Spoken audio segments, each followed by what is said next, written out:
윤석열 대통령의 오만과 독선으로 정부 출범 2달도 안 돼 온 국민이 나라 걱정을 해야 하는 상황이 벌어지고 있습니다. 국민과 소통을 위해 집무실을 이전한다더니 과정과 방식은 불통과 아집뿐이었습니다.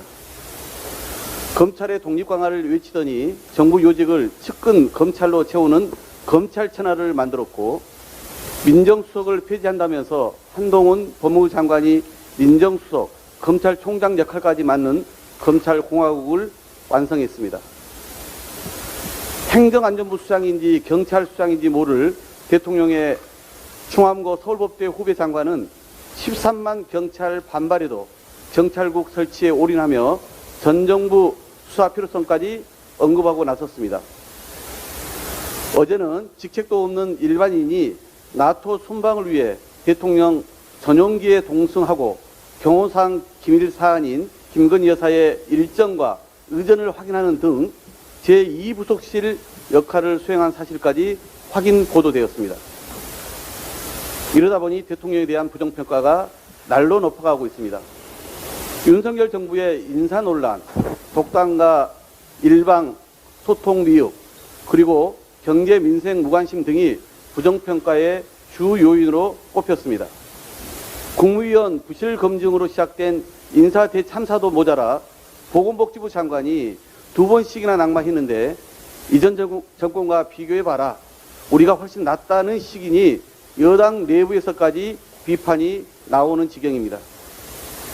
대통령은 어제 교장 자격도 안 될 교육부 장관에게 임명장을 주면서 언론에 또 야당에 공격받느라 고생 많았다며 두둔하기까지 했습니다. 반면 지지율은 신경 쓰지 않는다며 국민 여론은 철저히 외면합니다. 국민의 목소리에 기맞고 국민의 눈높이를 무시한 국정 운영으로는 대한민국이란 거대한 민심의 바다를 건널 수 없습니다. 어제 민주당 민생우선 실천단은 홍대 앞 소상공인 자영업자분들과 간담회를 가졌습니다. 600만 원 정부 지원금으로는 한 달치 월세도 못 낸다는 상인들의 호소에 돌아서는 발걸음이 너무나 무거웠습니다.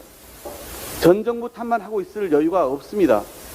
대통령은 새 정부가 국민을 위해 무엇을 할 것인지 명확히 밝혀 대안과 능력을 직접 보여줘야 합니다. 지금 절실한 것은 고물가, 고금리, 고환율로 병들어가는 민생경제부터 살리는 일일 것입니다. 연이은 인사 대참사에도 윤석열 대통령은 사과나 유감 표명은커녕 또다시 성비 논란이 있는 후보를 공정거래위원장에 지명했습니다. 더 놀라운 사실은 대통령실이 이미 송옥열 후보자의 과거 성희롱 발언을 알고 있었다는 점입니다. 교수가 자신이 가르치던 학생들을 대상으로 입에 담기 민망할 성희롱 발언을 했는데 사과했으니 별 문제 없다는 인식은 충격 그 자체입니다. 성비로 징계성 처분을 받은 윤재순 총무비서관도 대통령 측근으로서 꿋꿋하게 자리를 지키고 있으니 대통령과 사법연수원 동기의 이 정도 발언은 아무 문제 없단 말입니까? 아울러 전문성 면에서도 부적절한 인사로 판단됩니다. 송 후보자는 친재벌 대기업 성향의 상법 전공자로서 공정거래법상 금산분리 원칙 폐지를 주장하고 재벌의 내부 거래 규제를 비판하는 등 재벌 정책에 대한 규제 완화를 주장해온 인물입니다.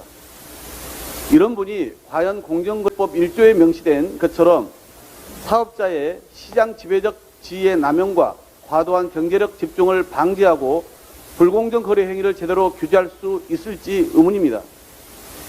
윤석열 정부에서는 도저히 공직에 중용되기 어려운 분들이 오히려 요직에 오르는 기현상을 보이고 있습니다.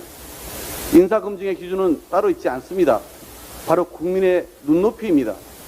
후보자 스스로도 낙마 사유임을 인정했는데 대통령이 인정하지 않은 것은 아집과 오만일 뿐입니다. 성비 전력이 있는 송 후보자는 국민이 납득할 수 없는 인사입니다. 윤석열 대통령은 더 늦지 않게 송 후보의 지명을 철회하고 공정의 가치에 부합하는 철학과 능력을 갖춘 인사를 물색하기 바랍니다.